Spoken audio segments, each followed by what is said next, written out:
In Dropbox Paper, you can add in comments in each line over here. So to do that, you simply select, let's say, for example, a line and then a comment box appears. So you can simply click on this and add in comments for collaboration. For example, you can say, please change this right over here. You can post this out and the other person will be able to read this out. You can also edit and resolve it. So the other person can click resolve and the comment will disappear.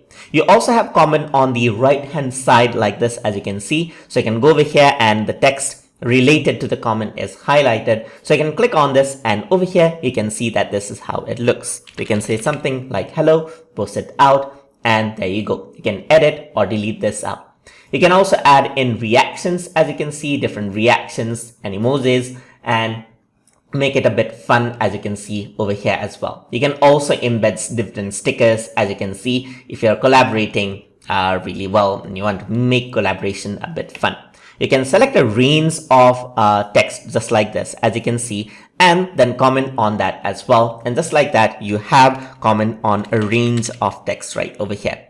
Just like that, range, and post it out, and there's the comment. So other user will be able to see like what the comment is related to, because they will be highlighted, as you can see right here. And also you can see right over here that the ones with the comments are underlined, just like that, as you can see. And this is how you can add in comments inside of Dropbox Paper. So hope you guys learned something as always. And as always, please like, comment, share, and subscribe.